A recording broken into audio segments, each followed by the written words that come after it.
This is a response to Divinity 33372, who posed a question about men who act with chivalry outside, or when they're on a date, or when they're trying to catch a woman or win a woman's heart, and then go back home and turn out to be abusive men who abuse women physically, or even use their chivalry or their perceived goodness to put people down, or to oppress other people. And for me, that there's just a simple answer to that question, and the first thing you need to realize is that chivalry is not something that you do. Chivalry is something that lives in your heart. You are a knight, or you're not. So if chivalry lives in your heart, then that comes out in every action you do.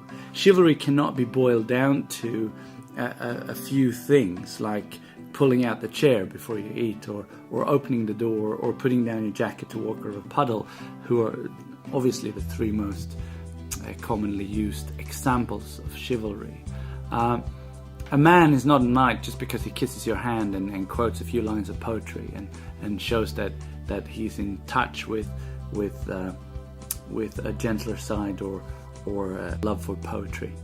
To be a knight is to do justice, to love mercy, and to walk humbly before your God. That is to be a knight. To do justice is to do what is right at any given moment.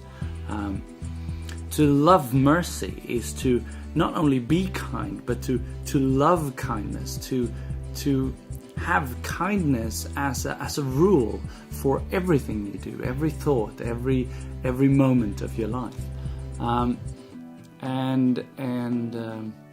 To walk humbly, obviously, is to the absence of pride. When you're proud, you lift yourself up to put others down, or you lift yourself up and by lifting yourself up, put others down. Whereas humility, that comes from the Latin word humus, which means earth. Humility means to be down to earth, to simply be who you are, and neither elevate yourself or put yourself down, but to just be down to earth, to be just who you are, to be honest about yourself and who you are, and your strengths and your weaknesses and your faults.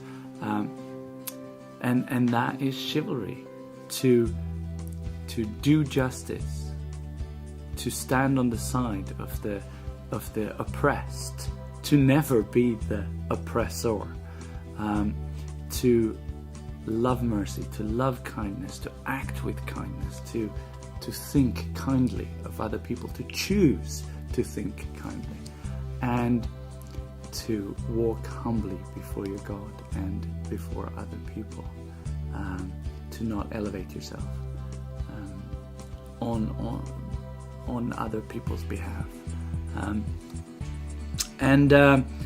Raymond Lull, a 13th century monk who wrote a book on chivalry and knighthood, he writes that a man who is wicked is contrary to chivalry. He is the enemy of chivalry. So it is very, very simple. If you do things that are wicked, if you abuse somebody, if you put somebody down, if you oppress somebody, then you are wicked, and then you are an enemy of chivalry. And Raymond Lull calls this the traitor knight.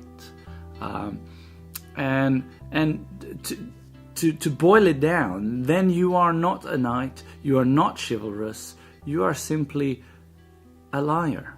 You're being deceitful. You pretend to have chivalry. You pretend to adhere to the code of chivalry, when in fact, behind closed doors, you are wicked and you do wicked acts, and therefore you're an enemy of chivalry.